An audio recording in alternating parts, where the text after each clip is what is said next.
Politics has become a business. Investment politics అయిపోయింది. YCP కూడా మీకు ఆఫర్ చేసింది. బ్యూటీ వేరు, ఇది వేరు, రాజకీయాలు వేరు. సత్యం కేసు ఫస్ట్, పెద్ద పెద్ద కేసెస్ అన్ని కూడా ఢిల్లీలోనే చేస్తారు. తర్వాత రాజశేఖర రెడ్డి గారి హెలికాప్టర్ క్రాష్ జరిగింది. బంగారంతో బాత్రూమ్స్ ఉంటాయి, ఆయన విజయనగర కింగ్ లాగా ఫీల్ అవుతాడు. చాలా గోల్డ్ ఉంది, కొంచెం గోల్డ్ ప్లేటెడ్ ఇవన్నీ కూడా ఉన్నాయి. జగన్మోహన్ రెడ్డి గారి కేసు కూడా. But we said is not cooperating, we need to have custodial interrogation. ఇక్కడ చాలా గాసిప్ జరిగింది. Then I said let me go to politics. నేను అప్పుడు జనసేనలో జాయిన్ అయ్యాను. హైదరాబాద్ వచ్చారు జేడి. అంటే అప్పుడు హైదరాబాద్ పోస్టింగ్ వస్తుందో లేదో అన్నది కూడా అక్కడ గ్యారంటీ లేదు. మామూలుగా అక్కడికి వెళ్ళిన తర్వాత మనకు మొదట 15 days ఇండక్షన్ ట్రైనింగ్ ఉంటుంది. అక్కడ సిబిఐ అకాడమీ పంపించి గాజియాబాద్, అక్కడ అంటే కొత్తగా total prevention of corruption act, ఇది పెద్ద మనం అక్కడ స్టేట్ లో పెద్ద చేసాం. ఎందుకంటే ఏసీబీలో ఉంటే తప్ప అది చేయము. కాబట్టి ఇది మెయిన్ గా ప్రివెన్షన్ ఆఫ్ కరప్షన్ యాక్ట్. కాబట్టి దాని మీద సెక్షన్స్ ట్రైనింగ్ అంతా ఇచ్చిన తర్వాత మళ్ళీ హెడ్ ఆఫీస్కి రిపోర్ట్ చేశాను. చేసిన తర్వాత యాక్చువల్గా మా డైరెక్టర్ గారు అప్పుడు ఫారిన్కి వెళ్ళినారు ఏదో పని మీద. సో అప్పుడు నేను ఇంకా ఏం వెయిట్ చేస్తాము అని చెప్పేసి మా డిప్యూటీ డైరెక్టర్ అడ్మిన్ అడిగితే మరి డైరెక్టర్ గారే డిసైడ్ చేస్తారని. మరి అప్పుడు జాయింట్ డైరెక్టర్ అడ్మిన్ దగ్గరికి వెళ్ళాను. సలీం అలీ గారు ఉన్నారు. సార్ ఇలా రిపోర్ట్ చేశాను. డైరెక్టర్ అసలు యాక్చువల్గా ఆయన యుఎస్ ట్రిప్ వెళ్ళకముందే ఆయన రాసేసి ఉన్నాడు, ఈ be posted as DIG Hyderabad అని చెప్పేసి నేను చెప్పాడు. I was happy. ఇంట్లో ఇన్ఫార్మ్ మళ్ళీ ఎక్కడో లేకుంటే లక్నోనో ఎక్కడో పోస్ట్ చేసి ఉంటే వెళ్ళాలి, కానీ హైదరాబాద్ వచ్చింది కదా బెటర్. మా పేరెంట్స్ కూడా ఓల్డ్ ఏజ్లో ఉన్నారు, వాళ్ళని కూడా చూసుకునే అవకాశం ఉంటుందని చెప్పేసి ఐ ఫెల్ట్ వెరీ హ్యాపీ. వచ్చి ఇక్కడ జాయిన్ అయ్యాను. సో డిఐజీగా ఐ థింక్ 2006 June 12 అనుకుంటా నేను జాయిన్ అయ్యాను. సో జాయిన్ అయ్యాను. ఇక్కడ ఇంకా వర్కింగ్ ఏంటి ఇలాంటి, ఎందుకంటే సిబిఐలో రైటింగ్ వర్క్ చాలా ఉంటుంది. మన పని మనమే చేసుకోవాలి. డాక్యుమెంటేషన్, కాన్ఫిడెన్షియాలిటీ, మనం చదవడము, మన కామెంట్స్ రాయడము, ఒక hierarchical way of doing things ఉంటాయి. మన ఒపీనియన్స్ రాయడం, ఇవన్నీ కూడా స్లోగా నేర్చుకోవడం మొదలుపెట్టే. మామూలు చిన్న చిన్న కేసులు అన్నీ నడుస్తూ ఉన్నాయి. 2006 నుంచి 2008, 2009. 2009 వచ్చాక అప్పుడు కొత్తగా ఇంకో డైరెక్టర్ వచ్చారు, అప్పుడు అశ్విని కుమార్ గారని. ఆయన ఏం చేశారంటే, ఇంతకుముందు మేమంతా కూడా చెన్నై జాయింట్ డైరెక్టర్ దగ్గర ఉండేవాళ్ళం. ఆయన ఏం చేశారంటే ఇవన్నీ తీసేసి ఎక్కడెక్కడ డిఐజీస్ ఉన్నారో అక్కడే వాళ్ళని హెడ్ ఆఫ్ ది జోన్ చేద్దామని చెప్పేసి ఆయన కొత్త ప్రపోజల్ తెచ్చారు. కాబట్టి ఇప్పుడు నేను ఇక్కడ హెడ్ అయ్యాను 2009లో హైదరాబాద్. నేను మళ్ళీ చెన్నైకి రిపోర్ట్ చేయాల్సిన అవసరం లేదు, నేను డైరెక్ట్గా ఢిల్లీ రిపోర్ట్ చేస్తాను. సో ఆ విధంగా మార్పులు తీసుకొచ్చారు ఆయన. తీసుకొచ్చిన తర్వాత రెస్పాన్సిబిలిటీ పెరిగింది. ఆ తర్వాత సత్యం కేసు ఫస్ట్ మాకు వచ్చింది అనమాట. సాధారణంగా సిబిఐలో ఎలా ఉంటుందంటే ఈ పెద్ద పెద్ద కేసెస్ అన్ని కూడా ఢిల్లీలోనే చేస్తారు, ఢిల్లీలో ఉన్న బ్రాంచెస్. కానీ అప్పుడు ఈయన అశ్విని కుమార్ గారు ఏమన్నారంటే, మీరు లోకల్గా ఉన్నారు, చేయండి, మీకు ఇన్ఫర్మేషన్ వస్తుంది, మీరే చేయండి అన్నారు. ఎంపవర్ చేసి ఎస్ సార్ చేస్తాం, దెర్ ఇస్ నో ప్రాబ్లం. అంటే ఒక సిబిఐలో వచ్చింది మనం నేర్చుకోవడానికి బేసిక్గా. సో డెఫినెట్గా చేస్తాం సార్. అప్పుడు ఒక టీం ఫామ్ చేసి దాన్ని చేసుకుంటూ first case, major case handle చేసింది ఈ సత్యం కేసు. సో ఆ కేసు వచ్చినప్పుడు ఆల్రెడీ సిఐడి వాళ్ళు చేస్తున్నారు ఆ కేసు. సిఐడి చేస్తున్నారు, కౌముది గారు ఉండేవారు సిఐడిలో. సో వారు బాగా ఇన్వెస్టిగేషన్ అది చేసి ఆల్మోస్ట్ వాళ్ళని అరెస్ట్ కూడా చేశారు. సో ఆ తర్వాత మాకు ట్రాన్స్ఫర్ అయింది కేసు. సో అప్పుడు నేను వెళ్ళి వారిని కలిసి అప్పటి వరకు జరిగిన ఇన్వెస్టిగేషన్ అంతా తెలుసుకొని మా దగ్గరికి వచ్చింది కేసు. సో అప్పుడు ఇంకా ఈ కేసును అర్థం చేసుకోవాలి. ఫస్ట్ నా పద్ధతి ఎలా ఉండేదంటే, నేను ఎప్పుడు కూడా ఒక పిక్టోరియల్గా ఒక కేసుని రిప్రజెంట్ చేసుకుంటాను. నేను ఏ కేసు వచ్చినా కూడా ఒక చిన్న డయాగ్రామ్ లాగా రాసుకుంటాను ఏమైంది అని. కాబట్టి ఏం చేయాలి అన్నది రాసుకున్న తర్వాత నాకు అనిపించింది ఏంటంటే, ఇందులో టెక్నికల్ డీటెయిల్స్ చాలా కావాలి. మనకు చార్టెడ్ అకౌంటెంట్స్ కావాలి, తర్వాత కాస్ట్ అకౌంటెంట్స్ కావాలి, కంప్యూటర్ ఎక్స్పర్ట్స్ కావాలి, సైబర్ ఎక్స్పర్ట్స్ కావాలి, వీరందరూ కావాలి. సో ఇవన్నీ మనకు కలిసి చేయాలి అంటే అప్పుడు నేను United nations convention against corruption అని ఒక డాక్యుమెంట్ ఉంది. ఆ డాక్యుమెంట్ చదువుతున్నప్పుడు వాళ్ళు ఏమంటారంటే, కాంప్లికేటెడ్ కేసెస్ ఎప్పుడు ఉన్నా కూడా form multi disciplinary investigation teams అంటారు.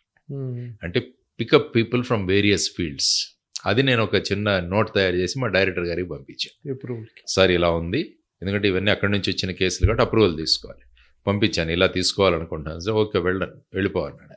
సో ఇమ్మీడియట్గా ఇక్కడ ఉన్న వాళ్ళందరినీ కూడా మనం తీసుకొని ఒక టీం ఫామ్ చేసాం. ఎందుకంటే ఎంతసేపు చూసినా బ్యాలెన్స్ షీట్స్లో ఏం జరిగిందో మాకు తెలిసేది కాదు. అది ఎంత చదవాలి? సాఫ్ట్వేర్ సిఏ వాళ్ళు వచ్చి చూడగానే సార్ ఇక్కడ దెర్ ఇస్ ఎ ఇష్యూ అంటాడు. సో వెంటనే దాన్ని పట్టుకొని మేము ఇన్వెస్టిగేట్ చేయడం మొదలుపెట్టాం. అందుకనే ఆ case we completed in I think 43 days investigation. Record టైంలో కంప్లీట్ చేసి ఛార్జ్ షీట్ వేసేసాం. దానికోసం మళ్ళీ స్పెషల్ కోర్ట్ ఒకటి ఏర్పాటు చేయించాం గవర్నమెంట్తో మాట్లాడి. తర్వాత వెంటనే ప్రాసిక్యూషన్. ఎందుకంటే సత్యం కేసులో బేసిక్గా ఏంటంటే అది మొత్తం దేశాన్ని ఒక కొత్త ఇది తెచ్చింది. అంటే ఇలా జరుగుతుందా అన్నది ఒక ఆశ్చర్యం చేయొచ్చా అని. దేశం క్రెడిబిలిటీ కూడా కొద్దిగా దెబ్బతింది. కానీ వెంటనే గవర్నమెంట్ యాక్షన్లోకి దిగి వాళ్ళు వెంటనే ఇండిపెండెంట్ డైరెక్టర్స్ని ఇక్కడ నరసింహన్ గారు కానీ, తర్వాత దీపక్ పరేఖ్ గారు కానీ వీరంతా చేసి కంపెనీ సర్వైవ్ అయింది. అందులో అవును మహేంద్ర టేక్ ఓవర్ చేశారు. అప్పుడు మమ్మల్ని అడిగారు అనమాట, ఏంటంటే సార్ బెటర్ కంపెనీ ఉండాలి, సర్వైవల్ ఉండాలి, ఇన్వెస్టిగేషన్ మేము చేస్తాం. అప్పుడు వెళ్ళి క్యాబినెట్ సెక్రటరీ కూడా బ్రీఫ్ చేశాను. అప్పుడు ఫైనాన్స్ మినిస్టర్ ప్రణబ్ ముఖర్జీ గారు ఉండేవారు. ఆయనకు 1-to-1 కూర్చొని ఇలా మీతో కూర్చున్నట్టు కేసు మొత్తం ప్రజెంట్ చేశాను ఆయనకి, ఇలా జరిగింది సార్. ఆ తర్వాత నేనేం చెప్పానంటే వారికి, సార్ ఒక కేసుగా దీన్ని చూడకండి, మనం కంపెనీస్ యాక్ట్లో చాలా మార్పులు తీసుకురావాలి, లూప్ హోల్స్ ఉన్నాయి, దాన్ని మనం ఫీల్ చేయాలి. ఆయన అన్నాడు, ఆఫ్టర్ ఇన్వెస్టిగేషన్ యూ ప్రిపేర్, ఒక రిపోర్ట్ చేసి పంపించండి అంటే అది చేసి మేము పంపించాం. ఆ తర్వాత కంపెనీ యాక్ట్ లో చాలా అమెండ్మెంట్స్ వచ్చాయి, రిఫార్మ్స్ వచ్చాయి. సో అది one of the contributions update చేయటం అవన్నీ ఆ తర్వాత వచ్చాయి. తర్వాత రెడ్ ఫ్లాగింగ్ సిస్టమ్ ఈజీ అయింది. ఆ తర్వాత వచ్చేసి ఇంటర్నల్ ఎక్స్టర్నల్ ఆడిట్ అనే ఒక కాన్సెప్ట్ కూడా మొదలైంది. బోర్డ్ ఆఫ్ డైరెక్టర్స్ కూడా కొంత రిస్ట్రిక్షన్స్ అవి పెట్టారు. ఆడిటర్స్ అకౌంటబిలిటీ రెస్పాన్సిబిలిటీ అప్పటి నుంచి పెరిగింది. ఐసిఐ వాళ్ళు కూడా చాలా మార్పులు తీసుకొచ్చారు. Institute of chartered accountants of India వారిని కూడా నేను కన్సల్ట్ చేసేవాడిని. సత్యం రాజు గారు కూడా ఎక్స్పోజర్, ఆయన కూడా రిలీఫ్ అయ్యాడు. ఐ వాజ్ రైడింగ్ అనే టైగర్ అని పెద్ద statement without knowing how to get down. So ఆయన కూడా కోఆర్డినేషన్ చెప్పాను సార్, నేను ఆయనకి ఇన్వెస్టిగేషన్ చెప్పాను sir, it is only unfortunate that I'm meeting you on this interrogation table. మీరు కేబీఆర్ కు వాక్ వచ్చేవాళ్ళు, నేను మిమ్మల్ని చూసేవాడిని. మనకి ఆయన ఇన్స్పిరేషన్ బిల్ గేట్స్ వస్తే ఆయన పక్కన కూర్చున్నారు. ఆయన హైదరాబాద్ పరిచయం చేసుకుందాం అనుకున్నాను, అని ఆయన పెద్ద ఆయన కదా మనం ఎందుకులే అని చెప్పి నేను పరిచయం చేసుకోలేదు సార్ మిమ్మల్ని, కానీ ఇలా కలుస్తానని అనుకోలేదు అని అన్నారు. But I will do my duty sir, నేను ఎస్ అండి అన్నాడు ఆయన. సో చేసేసి అది కంప్లీట్ చేసాము. ఆ తర్వాత ఇట్స్ అ గుడ్ ఎక్స్పోజర్, మా టీమ్స్ కూడా కాన్ఫిడెన్స్ వచ్చింది. అంటే ఒక బ్రాంచ్ లో ఉన్న ఆఫీసర్స్ ఈ లెవెల్ కేసులు ఇన్వెస్టిగేట్ చేయగలరు అన్నది సిబిఐ హిస్టరీలో ఫస్ట్ టైం. డిసెంట్రలైజ్ లేకుంటే అన్ని సెంట్రల్ ఢిల్లీ నుంచి ఇంపార్టెంట్ కేసెస్ అంటే అన్ని ఢిల్లీ. అప్పుడు సిబిఐ అంటే ఇది అవ్వడంతో మా డైరెక్టర్ కూడా కాన్ఫిడెన్స్ పెరిగింది. ఆ తర్వాత ఆయన ఏ కేసు అంటే ఆ కేసు మీరే చేయమనేవాళ్ళు. తర్వాత రాజశేఖర రెడ్డి గారి హెలికాప్టర్ క్రాష్ జరిగింది, helicopter crash. So helicopter crash మా టెక్నికాలిటీ, సార్ ఏం చేయాలి మేము అంటే, లేదు చేయాల్సిందే అంటారు మా డైరెక్టర్. మా సత్యం చేశారు కదా మీరు ఇది కూడా చేయండి అన్నారు. సో వెళ్ళాము, అక్కడ చేసాము, చూసి అది కూడా అంటే each case is exposure, different exposure. ఇక్కడ టోటల్ గా సత్యం వచ్చేసి మొత్తం అకౌంటింగ్, బ్యాలెన్స్ షీట్స్, ఈ సిస్టమ్స్ వీటన్నిటి గురించి కూడా ఎలా ఉంటుంది, ఏం చేస్తారు, సాఫ్ట్వేర్ ఎక్స్పోర్ట్ ఎవరికి తెలియదు, పంపించామంటారు, ఫారిన్ రెమిటెన్స్ ఏంటి, రిజర్వ్స్ ఏంటి. తర్వాత వచ్చేసి రాజశేఖర రెడ్డి గారి హెలికాప్టర్ క్రాష్, అదొక కొత్త ఎక్స్పోజర్.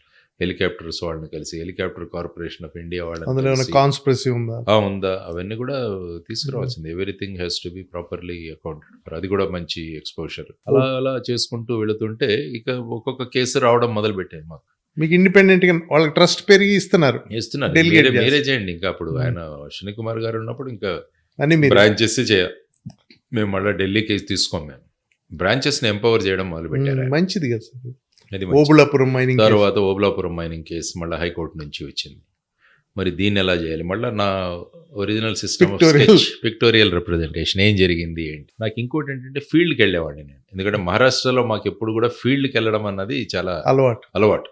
ఎప్పుడైనా స్పాట్కి వెళ్ళేవాడు అంటారు, ఎప్పుడు కూడా మేము ఆఫీసర్స్కి వెళ్ళి స్పాట్లోకి వెళ్ళి, నేను కూడా ఏదైనా డిస్టర్బెన్స్ అయిందంటే ఆఫీస్లో కూర్చొని మానిటర్ చేసాడు. I use to go to the spot. అక్కడ స్పాట్ చాలా తెలియజేస్తుంది మనకి, it gives you lot of information. So అందుకనే ఈ ఓబులాపురం కేసు కూడా వచ్చింది మా దగ్గరికి. సో వెంటనే విజిట్ చేసాము అక్కడికి. వెళితే పెద్ద 2 మైనింగ్ చేసిన పిట్స్ ఉన్నాయి. ఇందులోంచి ఎప్పుడు ఏం తీశారు, తర్వాత మెజర్ ఏమైంది చేయటం. మెజర్ చేయడం, ఇవన్నీ కూడా టాస్క్.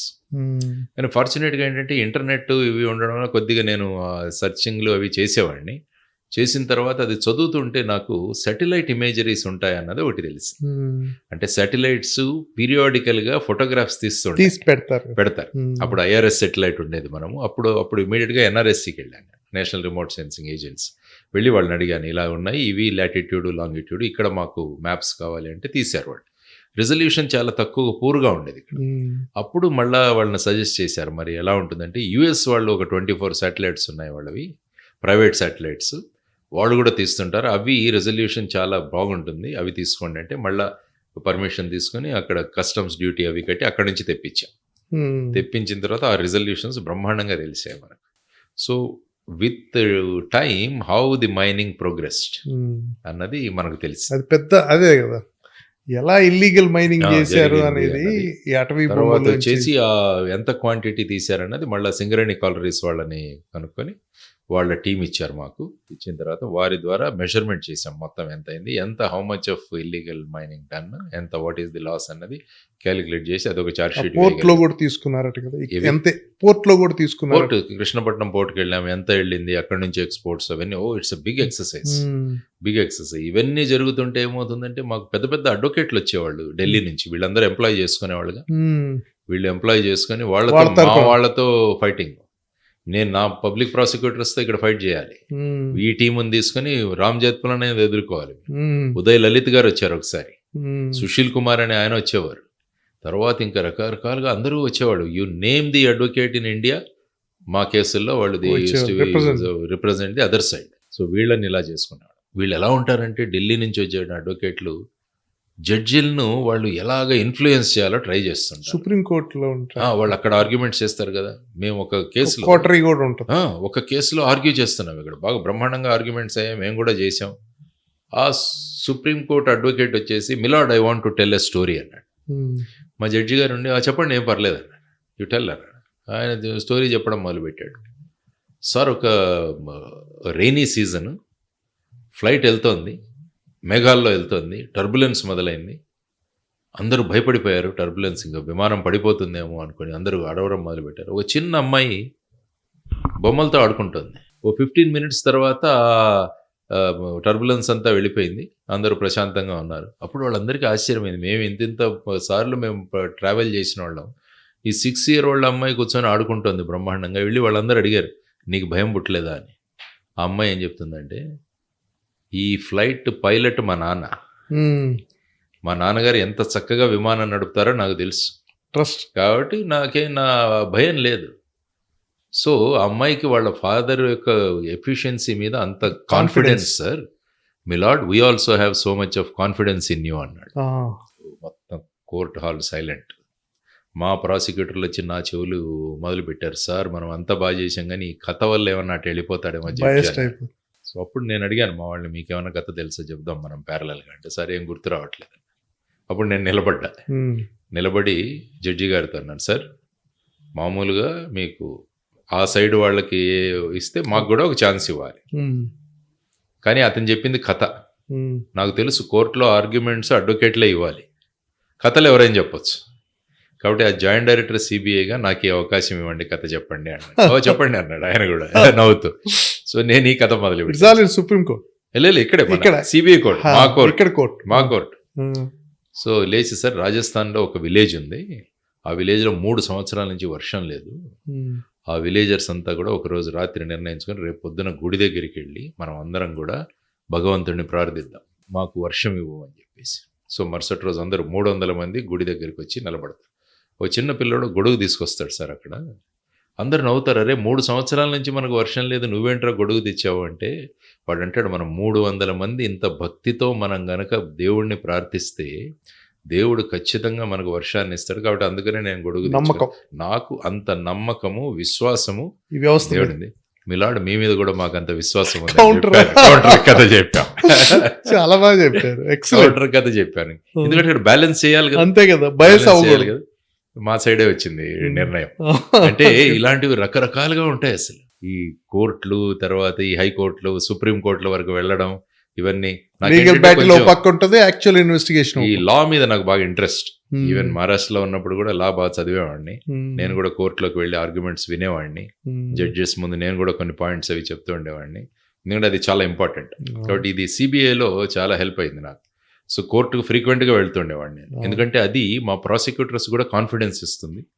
ఒక రకంగా వాళ్ళు ఎలా పనిచేస్తున్నారని చూడడానికి కూడా నాకు ఒక అవకాశం. సో ఆ విధంగా జడ్జి కూడా సీనియర్ ఆఫీసర్స్ ఈ కేసుల్లో జాగ్రత్తగా ఉంటున్నారని కూడా వాళ్ళకు కూడా ఒక ఇది వెళ్తుంది. సీరియస్ అప్రోచ్ ఉందని చెప్పడానికి. సో ఆ విధంగా ఈ కోర్ట్స్ ఇవన్నీ చేసుకుంటూ వెళ్ళగలిగాడు. ఓబుళాపురం మైనింగ్ కేసులో ఆ మెజర్మెంట్ ఎంత ఇల్లీగల్ మైనింగ్ అది చాలా, అంటే నేను క్వాంటిటీస్ అడగట్లా, అది చాలా క్రిటికల్ కాన్సెప్ట్ అని చెప్తారు అందరు.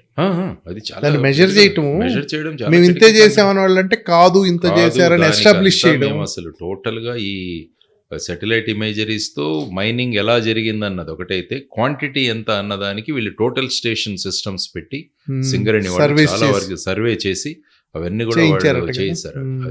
నేను కూడా వెళ్ళేవాడిని స్పాట్ లోకి వెళ్ళి వాళ్ళకి కూడా, ఎందుకంటే భయం కదా అంటే. వాళ్ళు హ్యూజ్ లారీస్ లో వ్యవస్థను ఏర్పరిచి వెళ్ళిపోతా ఉండేది. ఎందుకంటే అప్పుడు ముఖ్యంగా చైనాలో ఒలింపిక్స్ గేమ్స్ కోసం చాలా డిమాండ్ ఉంది ఐరన్ ఓర్. కాబట్టి వాళ్ళు ఏ క్వాలిటీ ఐరన్ ఓర్ ఉన్నా కూడా యాక్సెప్ట్ చేసేసేవాళ్ళు. బ్రహ్మాండంగా లాభాలు చేసుకున్నారు. గవర్నమెంట్ లాస్ వస్తుంది. ఇవన్నీ కూడా ఇక్కడ కూడా total way of giving the entire mining leases కూడా it was lot of full of faults అని చెప్పేసి అవి కూడా మేము ప్రూవ్ చేసి సిస్టమ్స్ కూడా మొన్న కన్విక్షన్ అయింది. చూద్దాం వాళ్ళు అప్పీల్కి వెళ్ళారు. మీ స్టాండ్ కరెక్ట్ అని మొన్న కన్విక్షన్ అయింది. ఆయన అరెస్ట్ చేసినప్పుడు మీరు ఉన్నారండి ఇన్ పర్సన్? నేను వెళ్ళాను కదా బళ్ళారి. ఎందుకంటే మా టీమ్ కి ఎప్పుడైనా కూడా సీనియర్ ఆఫీసర్ ఉన్నప్పుడు మొరైల్ వాళ్ళకి వాళ్ళ ఇలాఖాలోకి వెళ్ళాలి. వెళ్ళిన తర్వాత వాళ్ళ ఇన్ఫర్మేషన్ సిస్టమ్స్ చాలా ఇదిగా ఉంటాయి. అందుకని మేము ఇన్కమ్ ట్యాక్స్ ఆఫీసర్స్గా వెళ్ళి అక్కడ డైరీలో ఎంట్రీ చేసాం. ఆ లాడ్జిలో ఇన్కమ్ ట్యాక్స్ అర్లీ మార్నింగ్ 2:00 వెళ్ళి we're from income tax department అని చెప్పేసి రూమ్ తీసుకొని ఫ్రెష్ అయిపోయి అర్లీ మార్నింగ్ 4కి అక్కడ లోకల్ పోలీస్కి ఎస్పీకి ఇన్ఫార్మ్ చేసి అంతా కాన్ఫిడెంట్ అందరి మొబైల్ ఫోన్స్ అన్ని కూడా మేము సీజ్ చేసి పెట్టేసుకొని మా దగ్గర డైరెక్ట్గా అక్కడికి వెళ్ళి అరెస్ట్ చేసాం. రెసిస్ట్ చేశారా? ఏం లేదు, రెసిస్ట్ కన్నా యువర్ సర్ప్రైజ్డ్. అంటే మా ఏరియాలో ఎలా రాగలిగారు, ఇన్ఫర్మేషన్ లేకుండా ఎవరికి లేకుండా. సో దట్ సీక్రసీ అది కూడా చాలా ఇంపార్టెంట్ ఆపరేషన్స్ లో. పెద్ద రెసిస్టెన్స్ ఏం లేదు. I told out of the box అండి. ఊరికే ఆయన ఇంట్లో అంత బంగారంతో బాత్రూమ్స్ ఉంటాయి. ఆయన విజయనగర కింగ్ లాగా ఫీల్ అవుతాడు. ఒక సభలాగా ఉంటది.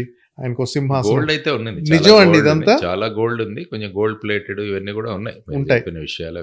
నిజమే, కొంతవరకు నిజమే. అదేలేండి, ఏది నిప్పు లేకుండా పొగరా అంటారు కదా. కొలత ఇన్ఫర్మేషన్ చేసాం. తర్వాత ఎన్ఫోర్స్మెంట్ డైరెక్టరేట్ వాళ్ళు వచ్చి వాళ్ళు మనీ లాండరింగ్ లో వాళ్ళు కూడా తీసుకున్నారు. అవన్నీ కూడా హెలికాప్టర్ ఉండేది, హెలికాప్టర్ కూడా సీజ్ చేసాం. సో ఇవన్నీ కూడా జరిగాయి ఆ టైంలో. పెద్ద సెన్సేషన్ కేసు, అదొక సెన్సేషనల్ కేసు. అది మీరే ఎంఆర్ కూడా చేసినట్లు. ఎంఆర్ తర్వాత ఎంఆర్ ఇచ్చారు, ఎంఆర్ ప్రాపర్టీ బౌల్డర్ హిల్స్ ఇదంతా ఇవి. తర్వాత ఆ కేసు బౌల్డర్ హిల్స్ లో జరిగింది. రసల్ ఖైమా వాళ్ళతో అగ్రిమెంట్స్, తర్వాత మన హైటెక్ ఇవి నోవటెల్ కన్వెన్షన్ సెంటర్స్ అవన్నీ వాటిలో జరిగిన ల్యాండ్ అవకతవకలు, ఆ పర్మిషన్స్ అవి తీసుకొచ్చి అది కూడా చార్జ్ షీట్ వేసాము. చాలా కష్టమైన ప్రాసెస్. ట్రూత్ ని to bring out the truth. ఒక పక్క ప్రెజర్స్ అంటే అవన్నీ కూడా తీసుకొని రావాలి. ఆ డాక్యుమెంట్స్ అన్ని తీసుకోవాలి. దాంట్లో మళ్ళీ చెప్పడానికి విట్నెసెస్ కావాలి మనకి. ఇవన్నీ కూడా ఇట్స్ లాంగ్ డ్రాన్ ప్రాసెస్. మాకు ఎందుకంటే స్టాఫ్ ఈజ్ లిమిటెడ్. ఆ టైంలో ఏమైందంటే 2009 తర్వాత ఎన్ని కేసెస్ వచ్చాయంటే, ఒక టైంలో we're investigating about 23 or 27 high profile cases. Same staff. Corruption case ఉన్న దాంట్లోనే మా వైజాగ్ నుంచి బెంగళూరు నుంచి కొంతమందిని డ్రా చేసుకొని చేయించేవాడు. అదే మెంత్. ఎందుకంటే సిబిఐ టోటల్ గా మేము అప్పుడు లిమిటెడ్ కదా. టోటల్ మా కానిస్టేబుల్ నుంచి మా డైరెక్టర్ వరకు టోటల్ ఇండియాలో 5,000 పీపుల్. అంతే. సచ్ ఎ పవర్ఫుల్ ఇన్స్టిట్యూషన్ కూడా 5,000 మంది. అంతే, 5,000. మీకు ఇక్కడ ఎంత మంది ఉండేవాళ్ళు? మాకు ఇప్పుడు ఉండేవాళ్ళు, నాకు ఒక 18-19 ఆఫీసర్స్ ఉండేవాళ్ళు. తర్వాత కానిస్టేబుల్స్ మొత్తం కలిసి ఒక 75-80 ఉండేవాళ్ళు. Less than 100. అంతే. అంత స్ట్రెంత్ తో అంత ఎఫిషియెంట్ గా చేయాలి మరి. అంటే ఇంకా మా టైం కట్ చేసుకున్నాడు, ఫ్యామిలీ టైమ్స్ ఇవన్నీ కట్ చేసుకొని ఇంకా చేయాల్సి వచ్చింది. సో ఆ విధంగా వచ్చింది. అప్పుడు మీ ఇమేజ్ కూడా టార్నిష్ చేయాలని ఒక ప్రయత్నం జరిగింది కదండి. మామూలుగా ఆ జరుగుతూనే టెలిఫోన్ ఉంటుంది. కాల్స్ అవన్నీ చేసి తీసుకొని చేస్తారు, అది మామూలు. ఎందుకంటే these are all occupational hazards అంతే. You call it occupational hazard. అంతే కదా, మనం చేస్తున్నప్పుడు మనం when we are clear in your conscious we need not have to worry about all these things. ప్రయత్నాలు జరుగుతూనే ఉంటాయి. ఎదుటైనా ఎలాగైనా ఒక మనిషి యొక్క దీన్ని కిందకి లాగడానికి ప్రయత్నిస్తూనే ఇందులో ఉంటుంది. పార్టీ మళ్ళీ జడ్జెస్ ఇన్ఫ్లుయెన్స్ చేయడానికి అది ఒక కేసు అది కూడా అయింది ఈ ఓబులాపురం కేసులో. ఒక జడ్జి గారిని అమౌంట్ ఇచ్చి వీళ్ళు బెయిల్ అవుట్ చేయడానికి కూడా వాళ్ళు ట్రై చేశారు. అది కూడా ట్రాక్ చేశారు. అది కూడా ట్రాక్ చేసి అది కూడా ఒక లాజికల్ ఎండ్కి తీసుకొచ్చాము. అది దానికి ఎలాగంటే మీకు ఇన్ఫర్మేషన్ వచ్చింది నాకు. ఎందుకంటే మాకు అక్కడ again going back to Maharashtra ఇన్ఫర్మెంట్ system అన్నది బాగా డెవలప్ ముఖ్యంగా బాంబేలో వర్క్ చేస్తున్నప్పుడు కానీ ఇన్ఫర్మెంట్స్ నెట్వర్క్ చాలా ఇంపార్టెంట్. ఎందుకంటే అప్పుడు గ్యాంగ్స్టర్స్ ఉండేవాళ్ళు. నేను అక్కడ బాంబేలో వర్క్ చేస్తున్నప్పుడు దావూద్ ఇబ్రాహిం, చోటా షకీలు, చోటా రాజన్, తర్వాత వీళ్ళందరూ అరుణ్ గౌలి, వీళ్ళ గ్యాంగ్స్, డిఫరెంట్ గ్యాంగ్స్. కాబట్టి వీళ్ళ ఇన్ఫర్మేషన్ కోసం మనం ఇన్ఫర్మెంట్స్ ని డెవలప్ చేస్తాం. కాబట్టి ఇక్కడ కూడా కొంత ఇన్ఫర్మెంట్స్ నెట్వర్క్ తీసుకున్నాడు. ఆ ఇన్ఫార్మ్ చేశాడు. అది పెద్ద సెన్సేషన్. పలానా లాకర్ లో డబ్బులు ఇన్ఫ్లుయెన్స్ అవుతున్నారు వాళ్ళకి విత్ ఎవిడెన్స్ తో సహా. మీరు అది కొద్దిగా రిస్కీ, బట్ చాలా రిస్కీ కదా. జుడిషియరీతో మెడలింగ్ చీఫ్ జస్టిస్ గారు కూడా మాకు బాగా కోఆపరేట్ చేశారు.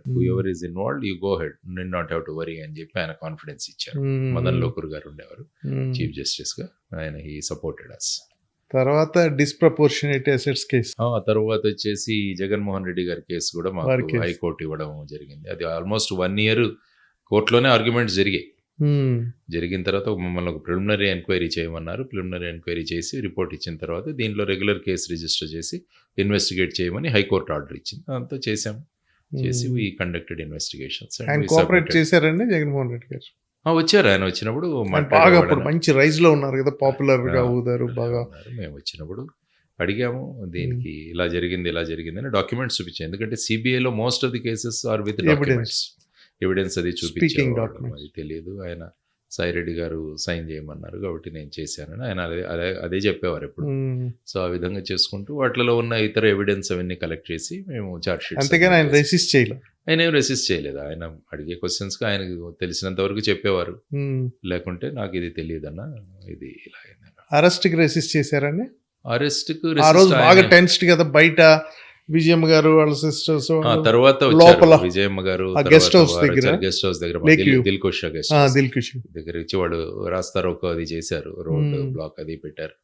But we said is not cooperating, we need to have custodial interrogation చెప్పేసి కోర్ట్ అగ్రీ చేసింది. Then we took him. ఆయన ఏదో చాలా కోపం వచ్చింది బయట టాక్ గాసిప్ ఏంటంటే ఆయన కోపం వచ్చింది. ఆయన ఈజ్ నాట్ కోఆపరేటింగ్, ఏదో బల్లలు ఇసిరేసాడు. అదంతా గాసిప్.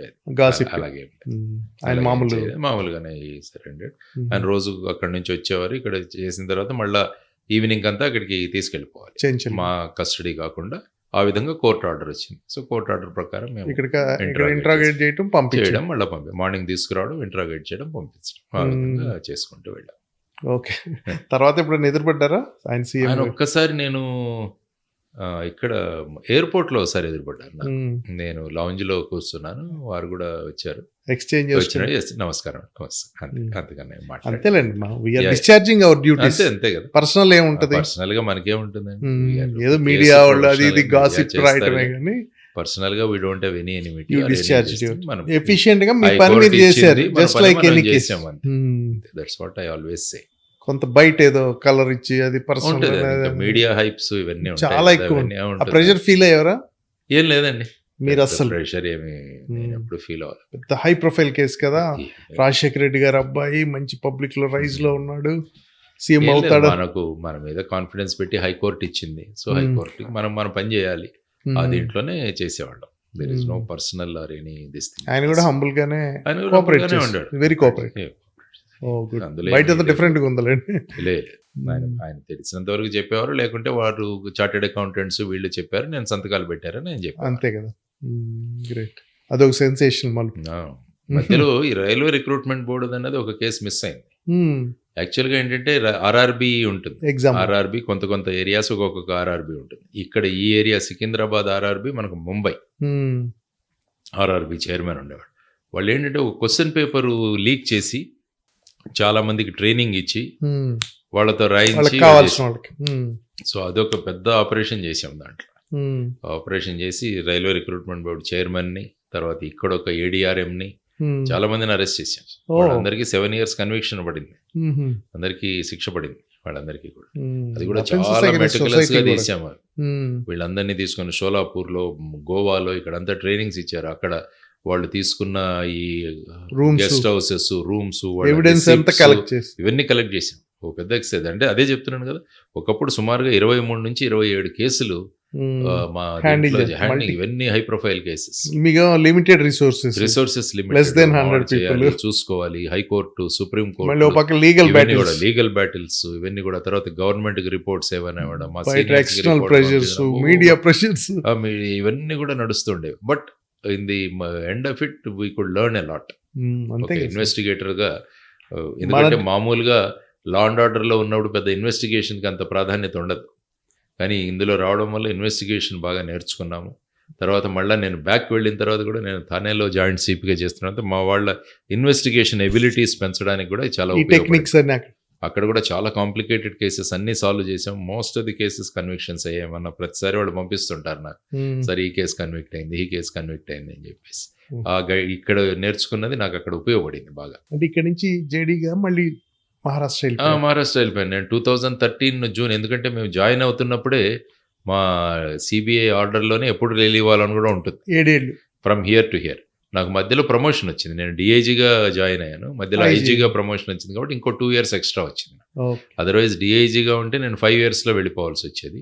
అదే ఎస్పీగా జాయిన్ అయితే 4 yearsలో వెళ్ళిపోవాలి, డిఐజీగా అయితే 5 years, ఐజీ అవటం వల్ల ఐజీ అవ్వడం వల్ల ఇంకో 2 years. అందుకని ఇక్కడ 7 years ఉన్నాను. కాబట్టి నేను 2013 జాయిన్ అయ్యాను, తర్వాత 6లో 6 లో జాయిన్ జాయిన్ అయ్యాను, అయ్యి 13 లేదు. 13లో వెళ్ళిపోయాను. వెళ్ళిపోయిన తర్వాత నేను మళ్ళీ మహారాష్ట్రకి రిపోర్ట్ చేశాను. నేను చేసిన తర్వాత అక్కడ మా డీజీ గారికి వెళ్ళి రిపోర్ట్ చేశాను, నేను వచ్చాను సార్, పోస్టింగ్కి హోమ్ మినిస్టర్ని కలవాలి అన్నారు. నేను కలవనన్నా. నేను హోమ్ మినిస్టర్ని, నేను పోస్టింగ్ కోసం నేను ఎందుకు అడగాలి సార్? ఏది ఇస్తే అది ఇవ్వండి. ఏది ఇస్తే నేను ఎక్కడికైనా వెళ్తాను. నేను ఎప్పుడు కూడా నా జీవితంలో ఈ పోస్టింగ్ కావాలని నేను ఎప్పుడు అడగల, నేను అడగను. నేను మీకు రిపోర్ట్ చేశాను as my boss. My hierarchy ends at your level. So I don't want to go. I don't to go and meet him. మరి ఎట్లా? సరే ఇది నా ఫోన్ నెంబరు, నా అడ్రస్, నాకు పోస్టింగ్ ఇస్తే నాకు చెప్పండి. అదే రోజు వచ్చేసాను హైదరాబాద్. వచ్చేసి నేను ప్రైవేట్ ఇల్లు తీసుకుని అక్కడ ఉన్నా. సుమారుగా ఐ థింక్ 8-9 months తర్వాత నాకు పోస్టింగ్ వచ్చింది. అప్పుడు దాకా నేను ఇక్కడే ఉన్నాను. శాలరీ కూడా ఇవ్వరండి. ఇవ్వరు, ఎందుకంటే అగెయిన్స్ట్ పోస్ట్ శాలరీ ఉంటుంది కదా. ఇప్పుడు నాకు పోస్టింగ్ లేదు.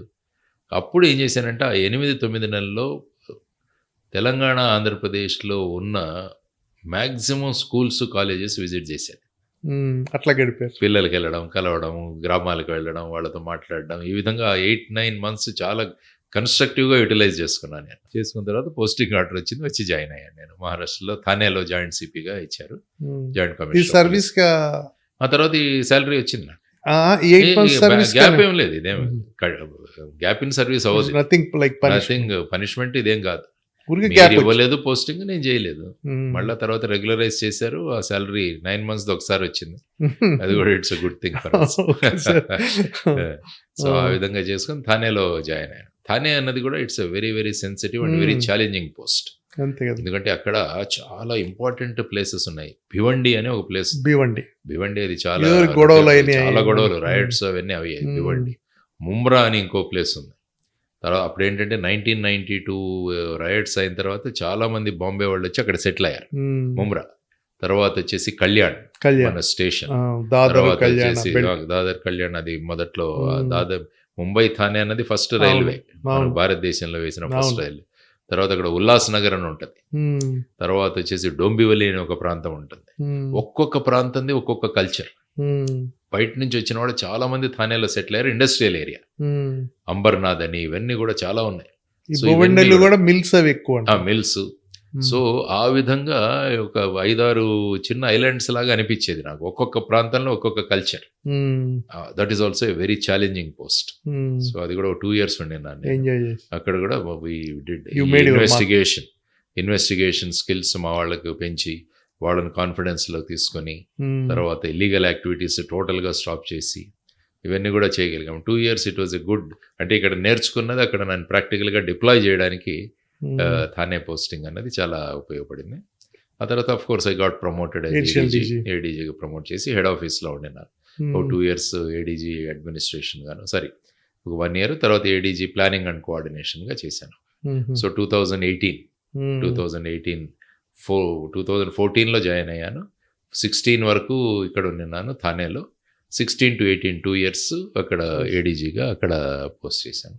ఆ టైంలో మన ఎన్ఐఆర్డి ఉంది ఇక్కడ, national institute of rural development. అవును, వాళ్ళ అడ్వర్టైజ్మెంట్ పడింది పేపర్లో ఫర్ డెప్యూటీ డైరెక్టర్ జనరల్.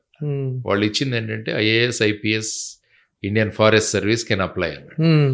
నేను అన్నాను బాగుంది, ఇది నాకు రూరల్ ఏరియాస్ ఇంట్రెస్ట్ కదా, ఇక్కడ 1 or 2 విలేజెస్ను కూడా డెవలప్ చేశాము, సో మనం అప్లై చేద్దాం దీనికి అని చెప్పేసి అప్లై చేసిన తర్వాత ఇంటర్వ్యూ కాల్ వచ్చింది నాకు. సో వెళ్ళా Delhi, ministry of rural development and Panchayati Raj. అక్కడికి వెళ్ళి చూసారు, అందరూ చూసారా నువ్వు ఐపీఎస్ ఆఫీసర్. నేను అన్నాను సార్ అది మీరు అడగకూడదు, ఎందుకంటే మీరు ఐపీఎస్ పెట్టారు, క్వాలిఫికేషన్లో ఎలిజిబిలిటీ ఉంది కాబట్టి మీరు ఇప్పుడు ఇది ఆ క్వశ్చన్ కాదు, నేను ఏం చేశానో చెప్తానని చెప్పేసి ఐ టోల్డ్. నేను విలేజెస్లో చేసినవి, నా శరత్ జోషితో మేము ఎంఎస్పి విలేజర్స్కి ఎలా తెప్పించాను ఫార్మర్స్కి, ఆ తర్వాత ఒక ట్రైబల్ స్కూల్ని ఎలా డెవలప్ చేసాము, ఇక్కడ ఒక విలేజ్ మహబూబ్ నగర్లో అడాప్ట్ చేసుకున్న విలేజ్ని ఎలా చేసాము, ఇవన్నీ చెప్పాను. Ever all convinced. ఇంకా almost I think it would be clear అనుకున్నాను నేను, ఎందుకంటే ఆ పోస్ట్ ఆల్రెడీ 5 years నుంచి వేకెన్సీగా ఉండేది, ఎవరు రాలే అందులో. సో వచ్చిందనుకుంటే మళ్ళా రాలేదు. I think they said let us advertise again అన్నారు. మళ్ళీ 1 year తర్వాత అడ్వర్టైజ్మెంట్ వేశారు. సో ఇది 17లో అటెండ్ అయ్యాను నేను, మళ్ళీ 18కి వచ్చింది. 18కి వెళ్ళా మళ్ళా సేమ్ బోర్డ్ మళ్ళా చూశాను. అరే అగైన్ యూ హ్యావ్ కమ్ అన్నాడు. I'm interested. Sir, on this point itself, you can give me that post. అంతే కదా, Because otherwise, interest they would have posted me as Commissioner of Police, Mumbai.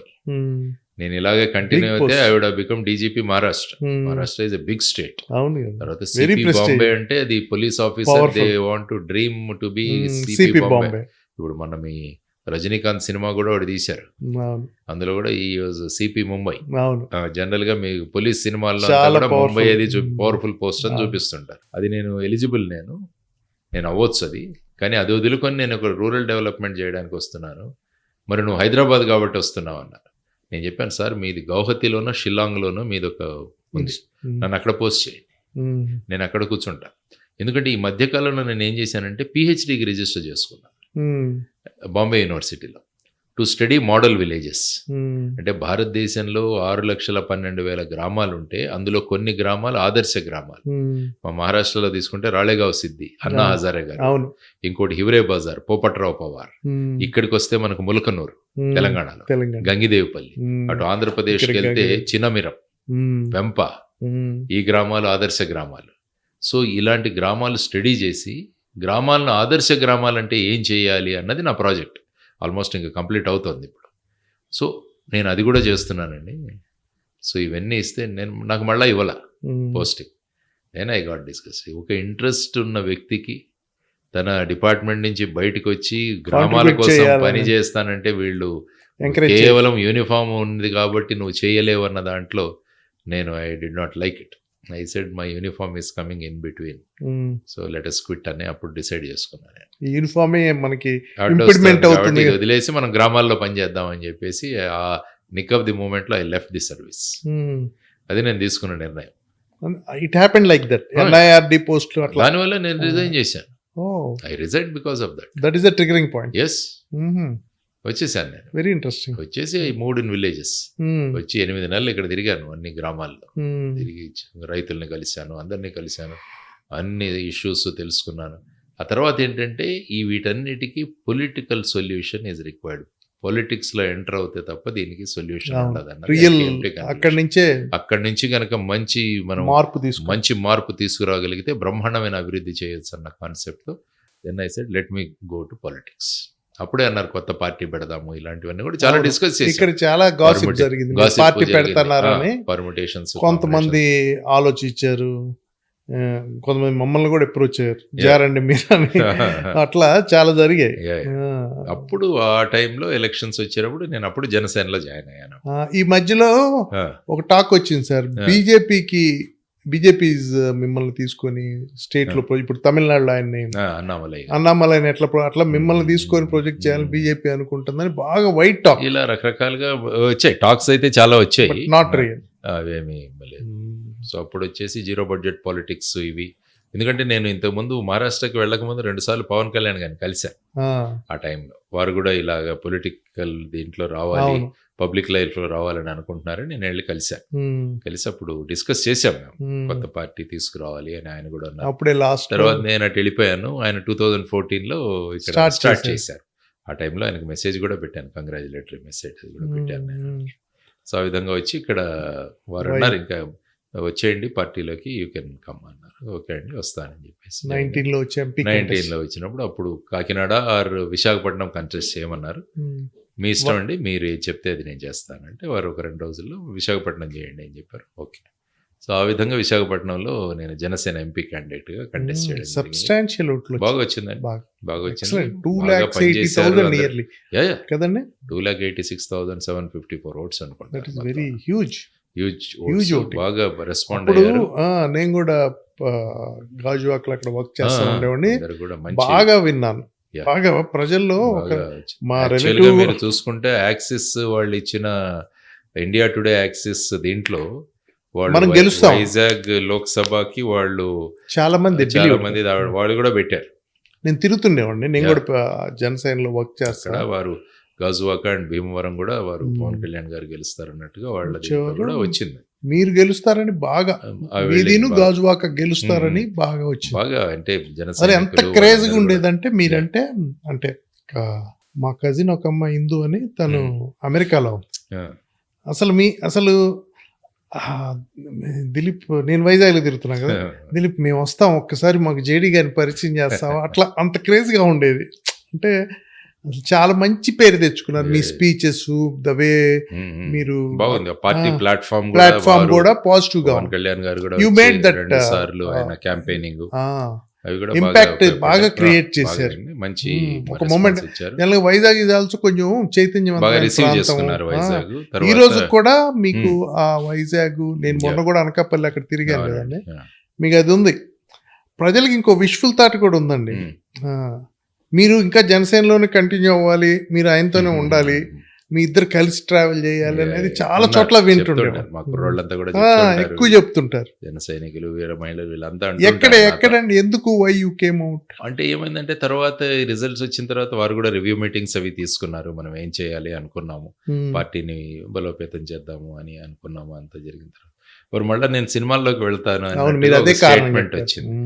కాబట్టి నేనేమనుకున్నానంటే మళ్ళీ వారు ఇంత సీరియస్గా మనం వచ్చి సినిమాల్లోకి వెళ్ళిపోతే మళ్ళీ దాని ప్రభావం ఏమన్నా పార్టీ నిర్మాణం మీద పడుతుందేమో, మనం అనుకున్నట్టుగా చేయలేమేమో అని చెప్పేసి దీంతో నేను అంటే మీరు పార్టీని బాగా బిల్డ్ చేయాలి, ప్రజల్లో ఉండాలి, అట్లా లేకపోతే మనం ఇర్రెలెవెంట్ కదా ఇక్కడ, ప్రజలు మనల్ని పక్కన పెట్టేస్తారన్న ఒక ఫీలింగ్ అప్పుడు నాకు అనిపించింది. ఎందుకంటే మనం ఒక ఇండివిజువల్ పార్టీగా మనం వస్తున్నాం కాబట్టి ఇంకా వర్క్ చేయాలి డీప్ గా అనేది మీ ఆలోచన, స్ట్రెంగ్తెన్ చేసుకోవాలి. అయిపోయింది ఏంటి అనే దగ్గర కొద్దిగా దానివల్ల వారి నిర్ణయం వల్ల ఏమన్నా ఈ సీరియస్నెస్ ఏమైనా తగ్గుతుందేమో అనుకుని చెప్పేసి నేను బయటకు వచ్చేయడం జరిగింది.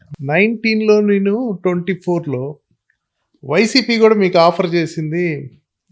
వైసీపీలో కొంతమంది ఇంపార్టెంట్ వాళ్ళే మాట్లాడారు నాతో, కంటెస్ట్ చేయండి, మీరు కంటెస్ట్ చేయండి, మా పార్టీలోకి రండి, అవి డ్యూటీ వేరు, ఇది వేరు, రాజకీయాలు వేరు అన్నాను. కానీ but I said no to them. అవును, 24లో అడిగారు, 19లో ఎక్కువగా అడిగారు, 19లో అడిగారు, 24 కన్నా కొద్దిగా కంపేర్ టు దిస్ థింగ్ 19లో ఎక్కువ అడిగారు. ఈ మనీ పాలిటిక్స్, జీరో బడ్జెట్, మీలాంటి సిన్సియర్ హానెస్ట్ వాళ్ళు, మీ ఎక్స్పీరియన్స్ ఎలా ఉంది ఎలక్షన్స్లో?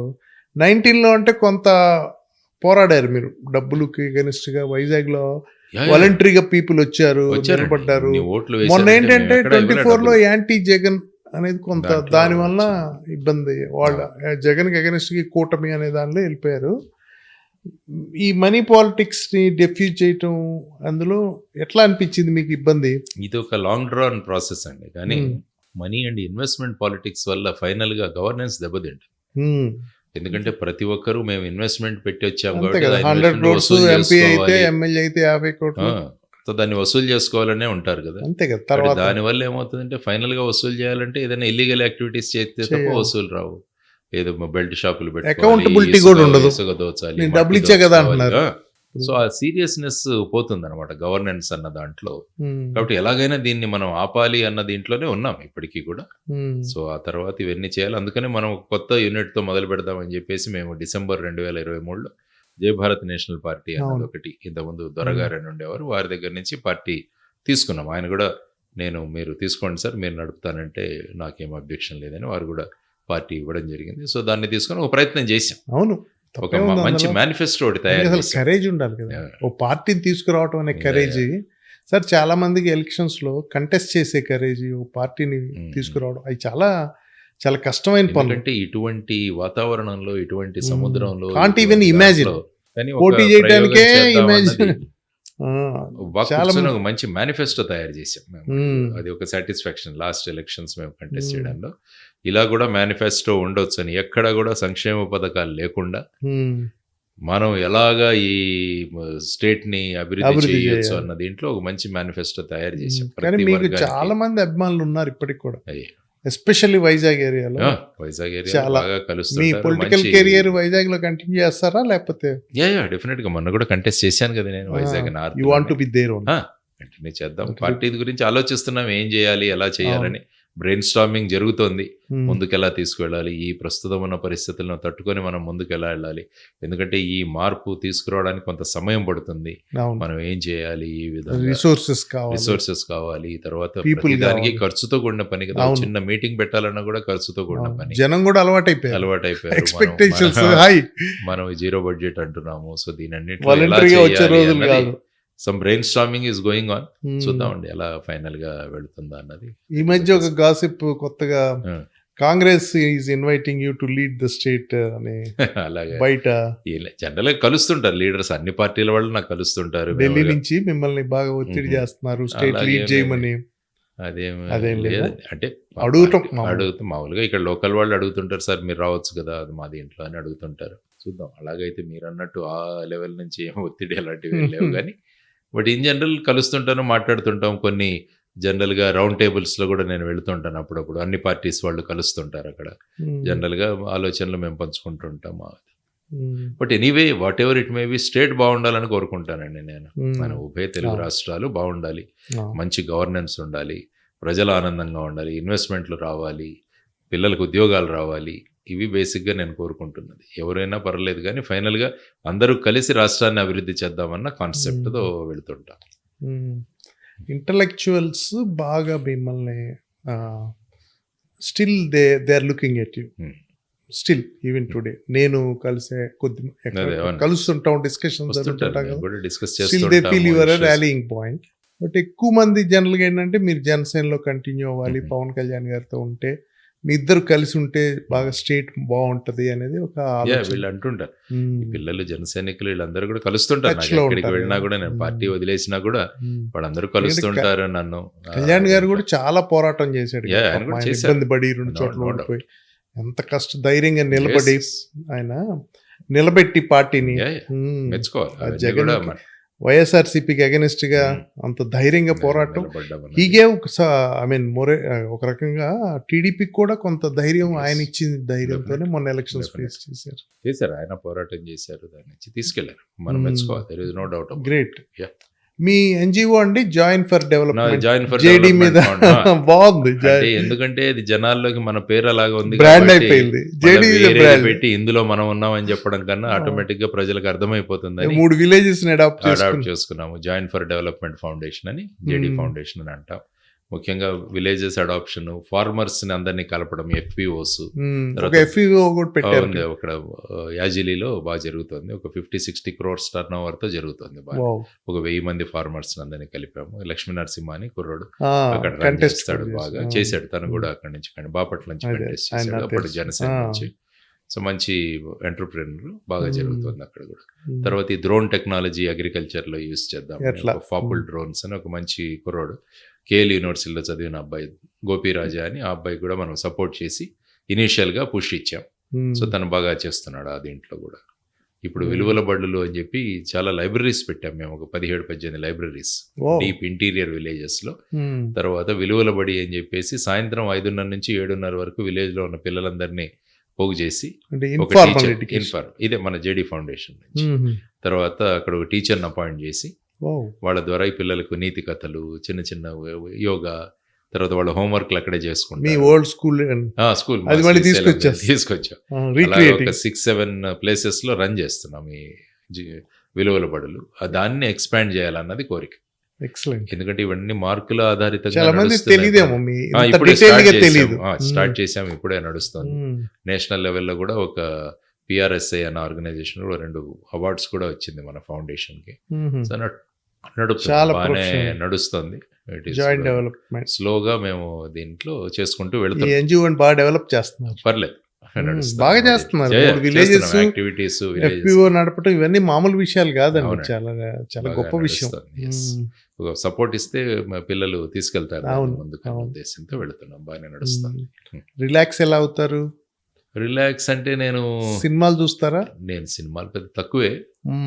నేను అప్పుడప్పుడు బాగా హిట్ అయిందంటే ఆ సినిమా చూస్తాను. కొద్దిగా బయోపిక్స్ కొంచెం చూస్తుంటాను అప్పుడప్పుడు ఇంట్లో ఉన్నప్పుడు, ఎందుకంటే అవి రియాలిటీకి దగ్గరగా ఉంటాయి కాబట్టి. మిగతావన్నీ కూడా ఫిక్షన్ మోస్ట్లీ. బయోపిక్స్ ఈ మధ్య బాగా వస్తున్నాయి కూడా. కేసరి 2 చూశాను. తర్వాత వచ్చేసి మన అతను ఛత్రపతి శివాజీ మహారాజ్ అబ్బాయిది, అది కూడా చూశాను. సర్జికల్ స్ట్రైక్స్ మీద అట్లాంటివి బాగా ఉంటాయి. కొద్దిగా దాన్ని డ్రామటైజ్ చేసినా కూడా బేసిక్ సినిమాటిక్ గా కొంత ఉంటది కానీ బాగుంటది. చావా చాలా బాగుంది, చాలా బాగుంది ఆ సినిమా. జలధరిస్తుంది ఆ సినిమా కూడా.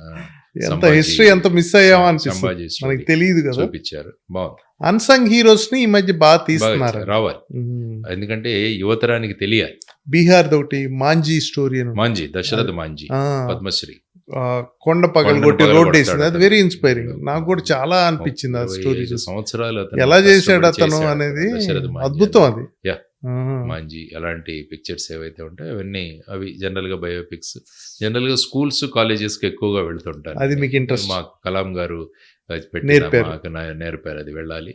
మనం ఈ రోజు కూడా మార్నింగ్ HPS లో లీడ్ ఇండియా కూడా వర్క్ చేస్తుండేవాడిని.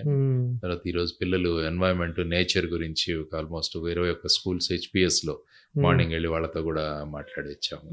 సో ఈ విధంగా నా మోస్ట్ టైం ఉన్నప్పుడు అంతా బాగా పార్టిసిపేట్ చేసి కాంట్రిబ్యూట్ చేయడానికి, ఇంటెలెక్చువల్ కాంట్రిబ్యూషన్ చాలా ట్రై చేస్తారు. యూత్ ను కొద్దిగా ఒక 10% అయినా మనం మోటివేట్ చేయగలిగితే బాగానే ఉన్నారు పిల్లలంతా. They are very sharp. వాళ్ళని కనుక చక్కగా మనం కనుక మెండ్ చేయగలిగితే they will be great assets to the nation అన్న కాన్సెప్ట్స్ తో వెళ్తుంటారు. ఫిట్నెస్ ఎలా చేస్తారండి? ఫిట్నెస్ ఎప్పుడు జేడి గారు బాగా ఫిట్ గా, ఎప్పుడు చక్కగా ఫ్రెష్ గా ఫిట్ గా ఉంటారు. We're seeing you last decade, more than a decade.